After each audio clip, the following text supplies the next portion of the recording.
Hi everyone, welcome back to Crochet Rocks. Tracy here, and well, it's a lot later than I usually do a video. It's dark outside, so the light in here is not the same as it always is, and for some reason I've got this throat that's not sore, just scratchy. I don't know what that's all about really, but it's not sore, so that's all I really care about. So how are you guys? Good, I hope.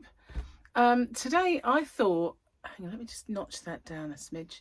I thought I was going to see Tyler with Michael. Michael's my son, for all you new people, and Tyler is his son. He is 7, 8, around that sort of mark. I don't know, lose track. I think he's 7. I think Harley's 8 and he's 7, because they are 10 months apart.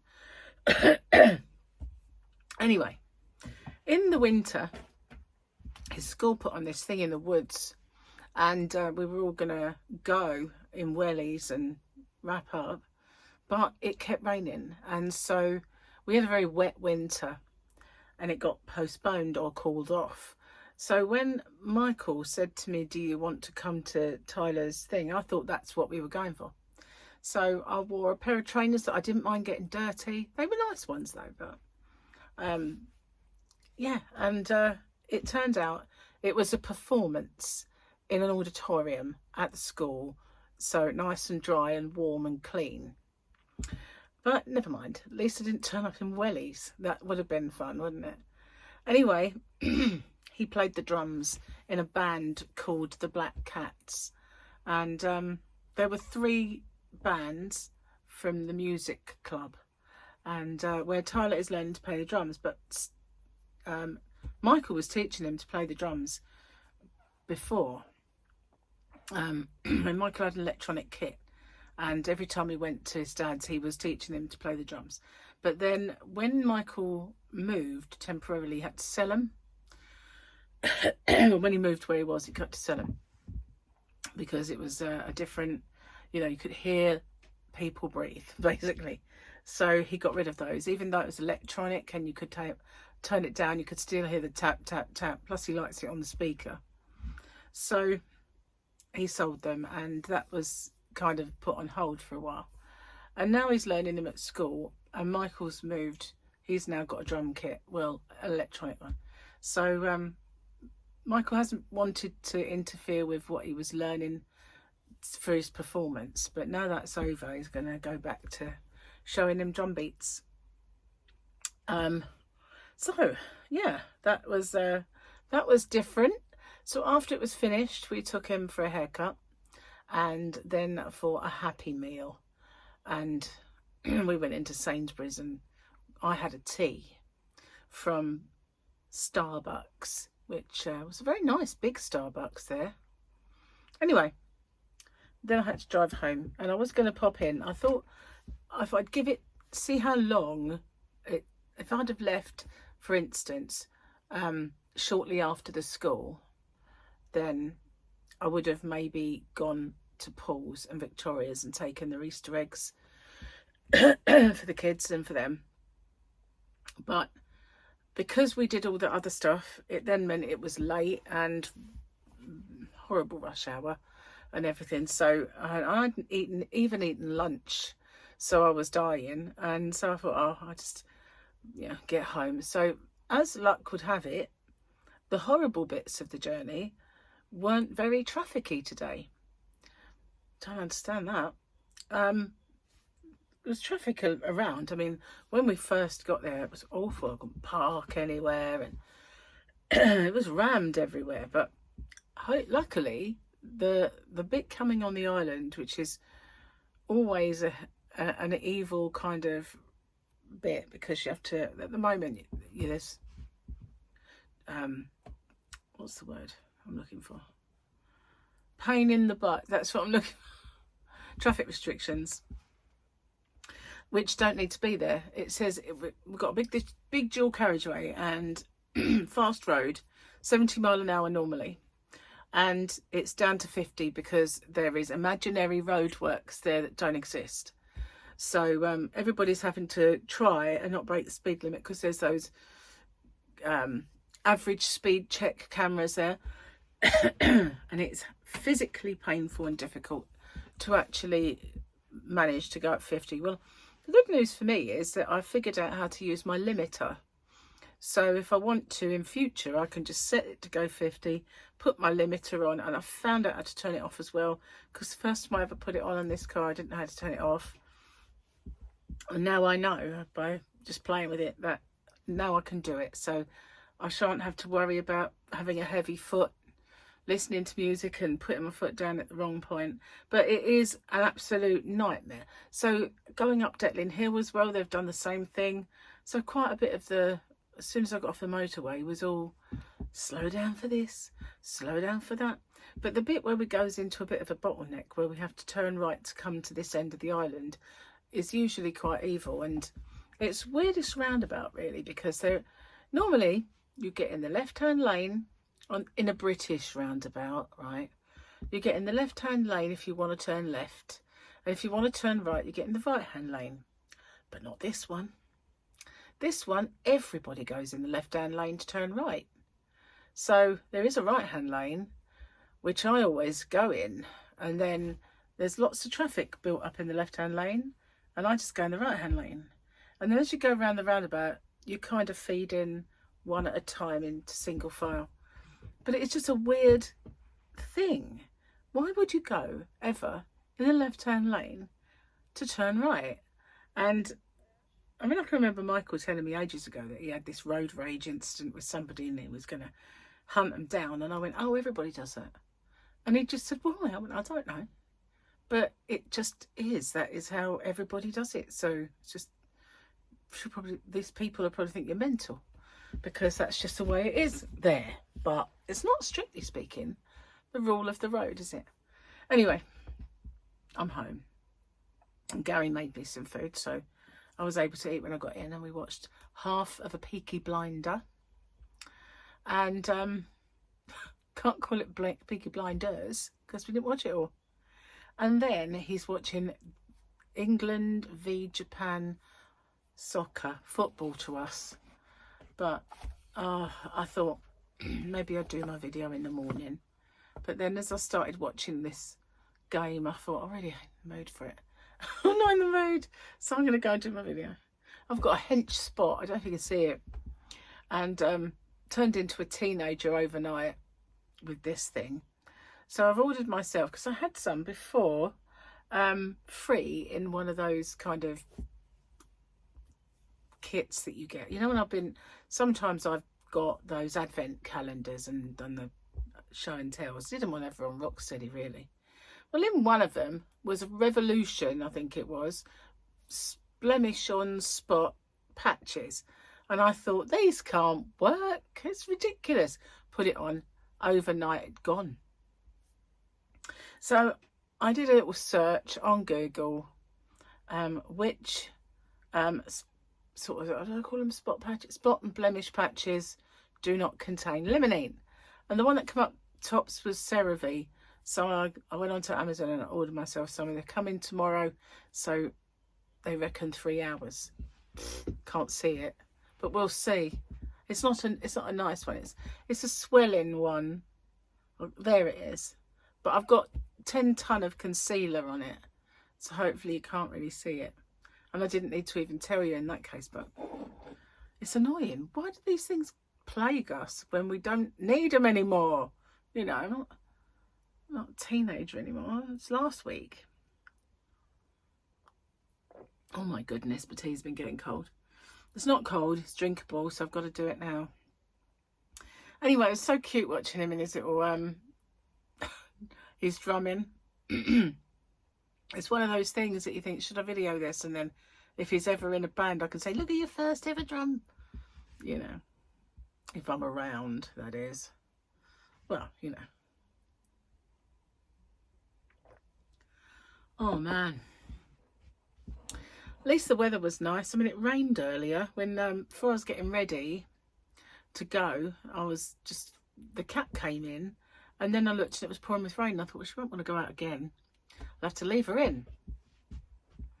And then it dried up, became sunny, everything dried. So I thought, well, maybe she does want to go out. So I put her again outside. She was like, didn't want to stay in. And then it didn't rain anymore. But it's just weird, really weird weather. We've got 1 minute it's windy, and then it's raining, and then it's bright sunshine and nice. It's like, just doesn't want to make its mind up what it's going to be. But, you know, could be worse, I suppose, but it feels a bit cooler than it was. But never mind. Hopefully we'll get some good weather soon, and we can sit outside and maybe do a recording outside. We'll see if I can get the light right. I don't want to be irradiated, but I managed to sort it out once, but I'm not sure that it'll work. I don't can hear my voice is a bit weird. It's just funny. I don't think probably going to lose my voice, I reckon. Anyway, Michael said to me, meet me at 10 or 10:30. We'll have a look around Maidstone area. And then we'll get in his car and we'll go. So I got up, I got ready. And as I was driving out, and I hadn't left this town, thank goodness, he rang me and he went, I'm really, really sorry. I'm sorry, I just woke up. And he said, I wake up at 6 every day. I don't need an alarm. It wakes me up at 6 every day, and I can't lay in. And then I set my alarm for this, though, but my phone died, and I just overslept. He said, I don't understand it. I never sleep this long. So I said, okay, well, if you like, I'll go back home and we'll leave later, and we'll just go straight there. So that's what we did. I drove myself, and he went, oh, I'm so sorry. I really was looking forward to it. I went, that's all right. We'll get another day or something. But anyway, I came home and I did a tutorial. I thought, well, you know, I've already got the hat. I bleached the loo. I, you know, did everything I wanted to do and find myself back. So I thought, what should I do then? And I sorted out my last ever square. And I thought, right, well, you've probably got time to record that. So I did, and I've got it there on this contraption, ready to upload and get done. But that square will be week 51, because week 52 is already on. And I can't really switch it around, so my last ever filmed one will be 51. And it's a bigger one than usual. I don't know if it's over there now. I thought you might be able to see it. No, you can't see it. It is there, but you can't see it. It's too far over. Oh, don't let the tea go cold, whatever you do. Need that. Get rid of moustache. So, yeah. At least I had a bit of, you know, I did something with my time rather than just fall down a rabbit hole watching Aliens and all that sort of stuff. I don't watch Aliens, you know. But I did just watch Avi Loeb. Avi Loeb was being interviewed, and it was about what he thinks of J.D. Vance's claim that aliens are not what we think they are. They're spiritual demons. So he was asked, and he said, well, you know, he doesn't tend to think of... he just thinks of them as aliens. He's got the Galileo project. He's searching the heavens, if you like, the vastness of space for signatures. And he doesn't tend to, he says, but you know, there is a lot of kind of religious connotations in a lot of people's interpretations of it. But anyway, he was quite diplomatic and quite sensible, as you'd imagine. But there, I watched that, and then as I was getting ready, I watched that. But I didn't fall down a rabbit hole this time. But I don't tend to fall down pathetic rabbit holes, you know, like of people who have fanciful claims. I got really angry the other day. I saw this live stream where it was basically stating that we were going to be invaded soon, and they were evil, you know, violent aliens, that we were going to get invaded, and our days were up. And I was just so cross at these people they can say what they want. There's not a shred of proof, evidence, or even hearsay. Just someone scaremongers like that frightens a lot of people, and then someone else will watch that and perpetuate that lie.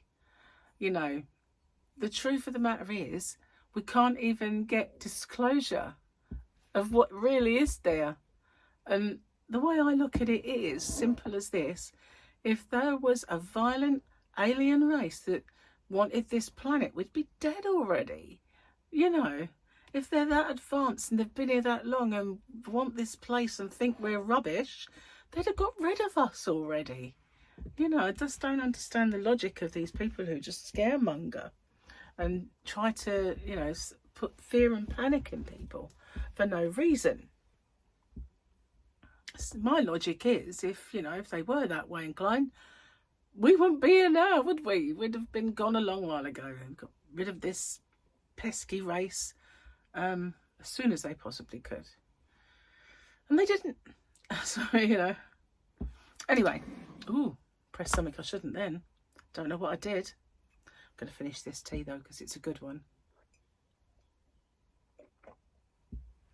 I didn't bring my water in with me. I've been having this since Gary bought me that bottle. I have took it everywhere. It was with me all day, and it's great. Lasted all the way home as well. So and he was saying, I bet you don't use it. I use it all the time. Take it to bed with me, and it's fabulous. I love it. Okay, so I have spoken. You have to get really up close to see his features. Okay, so this is a bit of an odd one. Oh, happy hump day, by the way. To nurse and protect. 1611. Almost like a Bible, isn't it? Leviticus verse 1, chapter 9, whatever it is. Not that I'm saying there is one of those. There possibly isn't. Not being a scholar of the Bible, I wouldn't begin to know where these passages are. Okay, I wonder if it'll work today. Yes and no. Johnny, is it true that your grandfather lost his tongue during the war? Yes, it's true. And how did that happen? I don't know. Grandpa never talks to us about it.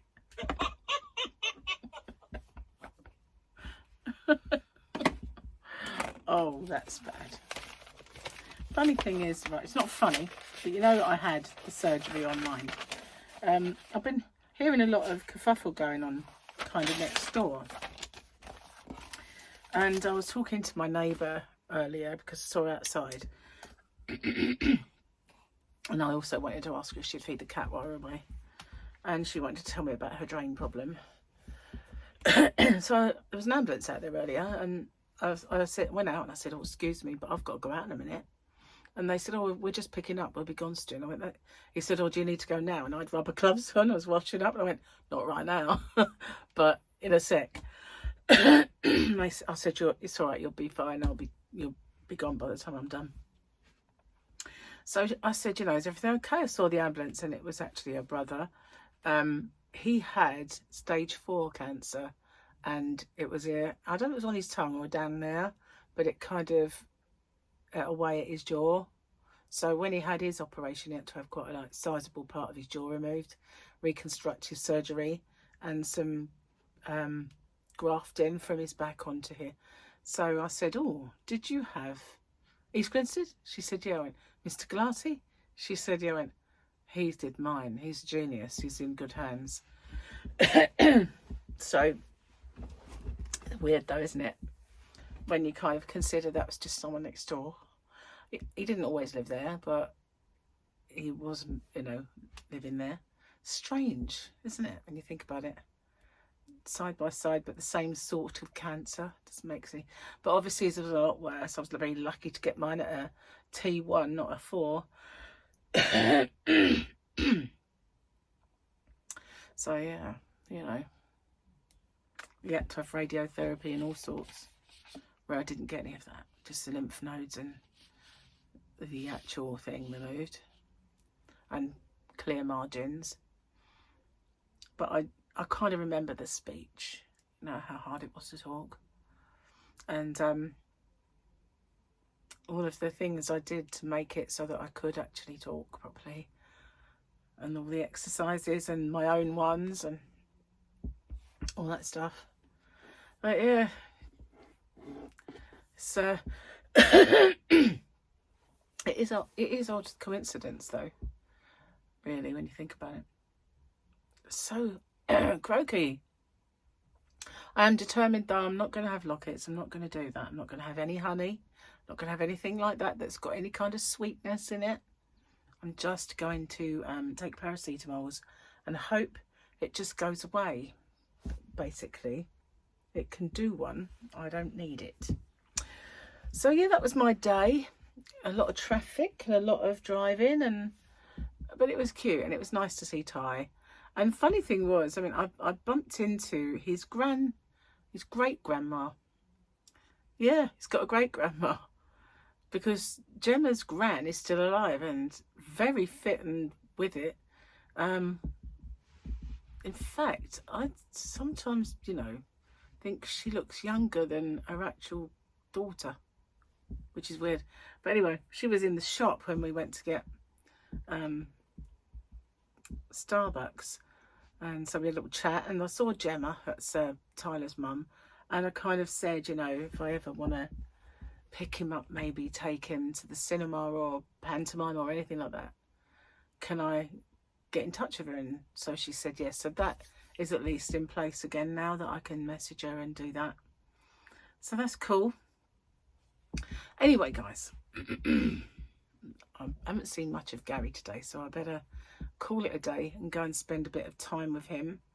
And a funny thing was, though, as I had some stuff of here that was Michael's, and I did some washing, because I had some of his clothing and from when he moved, and I had it, and I'd already packed all his dirty washing in a bit and put dirty on it, so he knew that that's what he had to wash. And then I found another bag, and I thought, oh, I'm going to do that. Oh, I'll take it home and wash it, so and give it to him when I see him. So that's what I did. It was only a small bag. So I had his guitar, and I had like his best guitar. He's got several, but the best one. I had that, and I had his washing, and I had this glass thing that you, when you're doing that, you go wow, wow, you know, like that end, wouldn't it? Not this end, be that end. So I bought him like one of those metal ones once, but this was a glass one.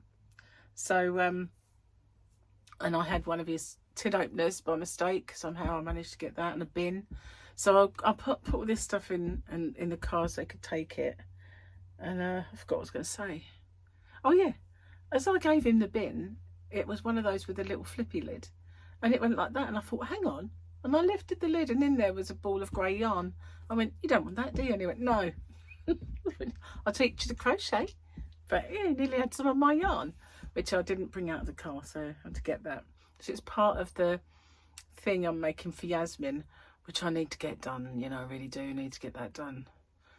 Maybe when I get back from my trip, I might take it with me. That'd be a good idea, wouldn't it? So if I've got any downtime, I can sit and do that. Yeah, that's a project I'll take with me. Anyway, thanks for watching. I'll see you guys on the next one. Take care. Don't look at the spot. Oh, bye. Bye for now. Bye. Oh, or the bingo wing. Bye. Bye. No bingo wings here. None.